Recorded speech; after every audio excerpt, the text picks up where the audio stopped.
तो देखते हैं यहाँ पे क्वेश्चन नंबर 58 में हमसे क्या पूछा गया है। A hospital uses an ultrasonic scanner to locate tumours in a tissue. What is the wavelength of sound in a tissue in which the speed of sound is 1.7 kilometre per second. The operating frequency of the scanner is 4.2 megahertz. तो यहाँ पे क्या है, एक hospital है जो कि यहाँ पे अल्ट्रासोनिक स्कैनर यूज़ कर रहा है टिश्यू में ट्यूमर लोकेट करने के लिए। तो हमें यहाँ पे उस साउंड का क्या करना है, वेवलेंथ कैलकुलेट करके बताना है। और जो यहाँ पे स्पीड ऑफ साउंड है वो हमें यहाँ पे गिवन है 1.7 किलोमीटर पर सेकंड। और जो यहाँ पे फ्रीक्वेंसी वो हमें यहाँ पे गिवन है 4.2 मेगा हर्ट्ज। तो हमारे यहाँ पे क्या होता है, 1 मेगा हर्ट्ज में 10 की पावर 6 हर्ट्ज होते हैं। मैं यहाँ पे लिख देता हूँ सॉल्यूशन में। जो हमारे यहाँ पे 1 मेगा हर्ट्ज होता है वो हमारा किसके बराबर होता है, 10 की पावर 6 हर्ट्ज के बराबर होता है। उसके बाद हमें यहाँ पे क्या गिवन है, स्पीड ऑफ साउंड गिवन है। इसको मैं यहाँ पे क्या करूँगा, वी से डिनोट कर लूँगा। यह हमें यहाँ पे 1.7 किलोमीटर पर सेकंड गिवन है।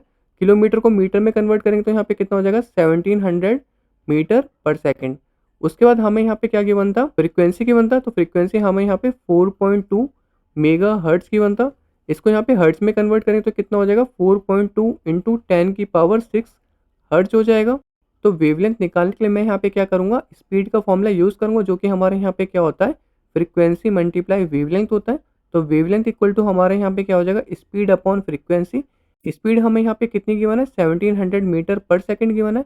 और फ्रीक्वेंसी हमें यहाँ पे कितनी गिवन है, 4.2 इंटू 10 की पावर 6 पर सेकंड कह सकते हैं या हर्ट्ज कह सकते हैं। मैं यहाँ पे पर सेकंड लिखूंगा। तो सेकंड से सेकंड हमारे यहाँ पे क्या हो जाएगा, कट जाएगा, बचेगा हमारे यहाँ पे सिंपल मीटर। तो उससे पहले मैं यहाँ पे क्या करूँगा, इसका पॉइंट हटा लूँगा। तो ये हमारे यहाँ पे कितना हो जाएगा, 1700 एंड नीचे हमारे यहाँ पे आ जाएगा 42 इंटू 10 की पावर 5 आ जाएगा। और ऊपर हमारे यहाँ पे सिर्फ मीटर बचेगा। तो मैंने यहाँ पे क्या करा, एक पॉइंट से इसे मल्टीप्लाई कर दिया तो यहाँ पे एक पॉइंट कम हो जाएगा, इसलिए यहाँ पे 10 की पावर 5 आ जाएगा। अब हम यहाँ पे इसको सिंपल डिवाइड कर सकते हैं। तो मैं यहाँ पे कर लेता हूँ। 1700 को हमें किससे डिवाइड करना है, 42 से करना है।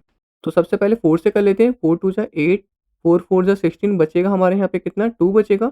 तो ये हमारे यहाँ पे कितना आएगा, एक जीरो हमें यहाँ पे लेना पड़ेगा। तो यहाँ पे भी एक जीरो लेना पड़ेगा। पॉइंट लगा के हम यहाँ पे एक और जीरो ले सकते हैं।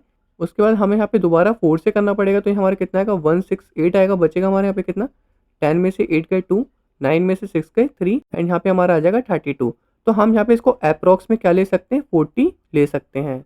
तो मैं यहाँ पे लिख देता हूँ, ये हमारे यहाँ पे कितना हो जाएगा, 40। और नीचे हमारे यहाँ पे क्या था, 10 की पावर 5 था और यूनिट हमारी किस में थी, मीटर में थी।